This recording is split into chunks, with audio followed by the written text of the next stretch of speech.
السلام عليكم ورحمة الله وبركاته. الفيديو تبعنا اليوم بيتكلم عن إن كنت تعاني من مجموعة أعراض هنذكرها إن شاء الله، في الآخر هنذكر التشخيص. إن كنت تعاني من سيلان الأنف، احتقان الأنف، انسداد الأنف، وهذا كله ممكن يؤدي إلى تنفس الشخص المصاب من الفم، التنقيط الأنفي الخلفي والمتمثل بسيلان المخاط من الخلف الأنف عبر الحلق، العطاس، اضطرابات في حاسة الشم، وأيضا شخير.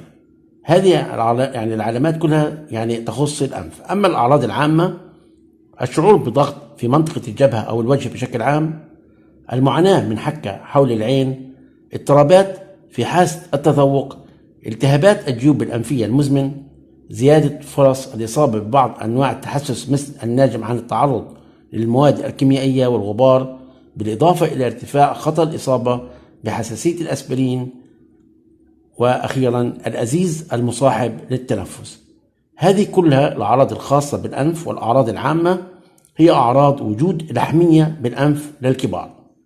يعاني المصاب بلحمية الأنف أو ما يسمى بنازل بولب من التهاب في الجيوب الأنفية قد يمتد إلى ما يقارب 12 أسبوع في بعض الحالات، وتختلف الأعراض من حالة لأخرى.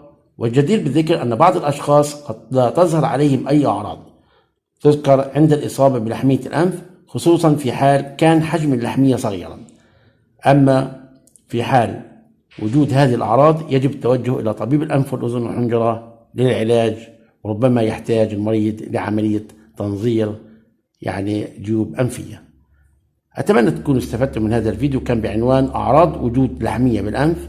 أتمنى تكونوا استفدتم من هذا الفيديو، والسلام عليكم ورحمة الله وبركاته.